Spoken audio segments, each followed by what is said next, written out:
Hey everybody, it's Robert with the Secret Wine Society, where it's our job to bring you everything strange, wonderful, and amazing from the world of wine. Today I've got something really special. This is a killer Albarino. You know I love Albarino. Abasella makes a killer Albarino, which I love. And this is a special bottle. This is called 1583. And this is Albarino de Fefinanes. So why is this so special? It's not the cheapest Albarino out there. Why is it special? Okay, well, this, as you can see, this is actually the palace that the winery inhabits to this current day. And this actually has a little bit of oak treatment. And this particular winery is named after, and I'm going to read this off to you guys because I couldn't memorize it. It says here, founded in 1904, Palacio de Fefinanes is housed inside a spectacular baronial palace, sounds nice, which sits on the lovely main square of coastal Cambados. The facility was built in 1647 by Viscount, must be some type of nobleman, of Fefinanes. His name was Gonzalo Sarmiento Valladares, and he was born in 1583, so it's kind of a hat tip to him. This palace is currently owned by Juan Gil Carriaga, and this producer, this is the cool part, was the first producer to bottle wine under the new DO Rias Baixas. So this is history in a bottle. So the label design says here dates from 1928, shows an engraving of the Fefinanes Palace.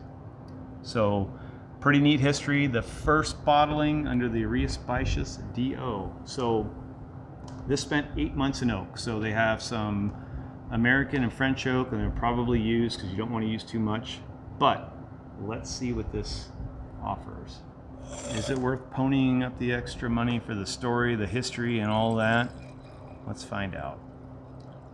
So first of all, I love the color, and this is a massive lockdown pour, I call it. But it's actually kind of shimmering, this lemony straw. That's a crazy color, and you know we have a lot of crazy lighting in here, like the turtle over there, the amber turtle. But nonetheless, that looks great in the glass. And you guys remember that I distinguish between how it looks and how it looks from a distance in the glass, and this would look great on your table. Everyone would be jealous. I'd be jealous. So yeah, really nice. Look at that. Beautiful color. Alright, so let's smell this.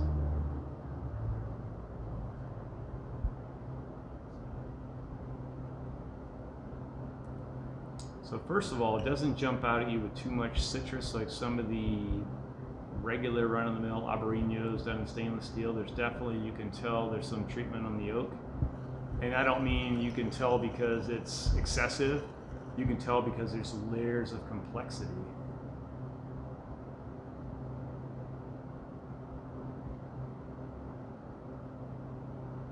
In fact, I would say it's almost herbal. It's changing it to be more on the savory side. Like there's I don't know, like maybe a mint or some crazy like savory herb going on, but it's kind of nice actually.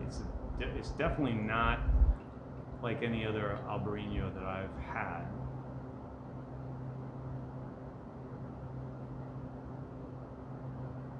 I mean, it's almost got this beautiful like Chardonnay-like nose, but it's different. So your brain goes to Chardonnay because of the slight oak, but I mean, when I say oak, I don't want you guys to get the wrong impression. It's all the good things from oak. Like if you could take out like everything you think about oak that you don't like, that's not in there. This is all the things that you love about oak, and maybe you don't even know what that is, but trust me, this is very well done. They have it dialed in.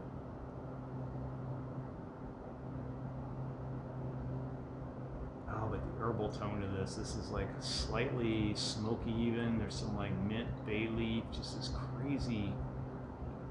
I mean, you do get the fruit and the citrus, but it's not up front.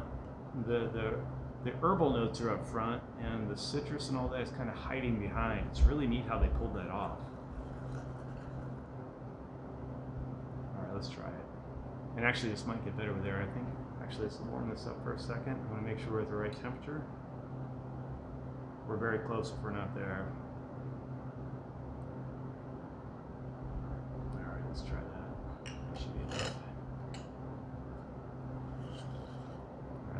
this.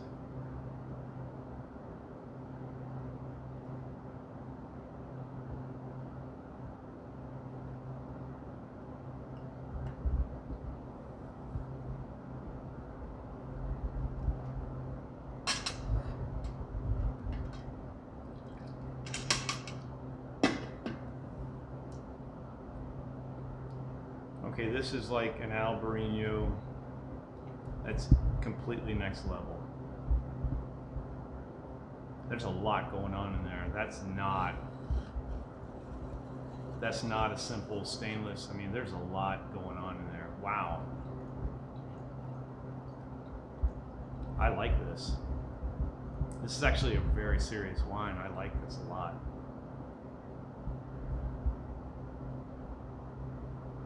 See, the nose keeps pulling you back. It's got kind of a neat, like a rock candy type nose. I don't know how to describe it, but the fruit is there, but it's like this hard rock candy type fruit, not like some fresh tropical thing. It's kind of neat the way they pulled that off.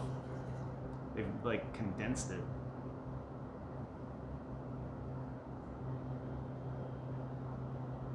There's a minerality to it. I mean, there's the nose is very complex.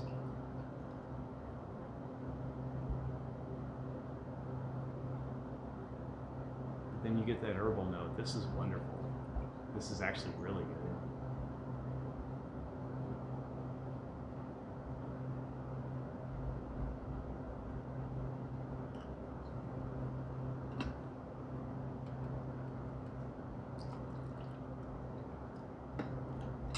The mouthfeel on this is extraordinary. Like it's rounded out because of the oak treatment. But you can't say it's oaky at all. It's not oaky at all. It's like they dialed it into just the right amount. It's got this like kind of a lush thing going, but it's not like overdone or too rich. It's like this, but it's kind of lush. I mean, it's smooth and lush and just, I don't know, this is very good. It's not your typical Albarino at all. Let's do one more. It's actually getting better with air.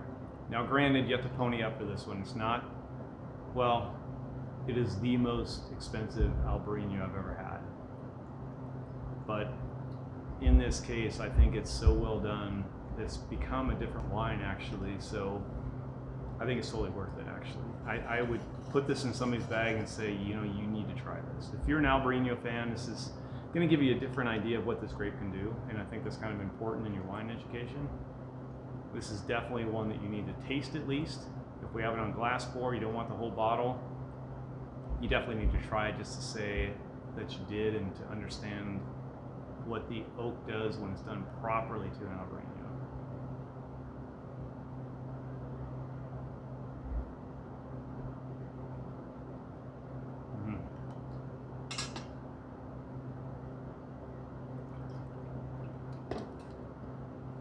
The texture is absolutely killer. I love this wine. So I'll tell you what, like, I think it retails around 50. And like you guys know, that's a lot, but you have history in this bottle and it's not your typical Albarino. This is absolutely killer. This wine could go with poultry, some fattier white fish. I'm still tasting it. The finish is miles long. So we approve and we have this. So if you're interested, the 1583 Albarino. If you guys like what we're doing here, hit all the relevant buttons and we'll see you in the shop soon. Okay, love you guys.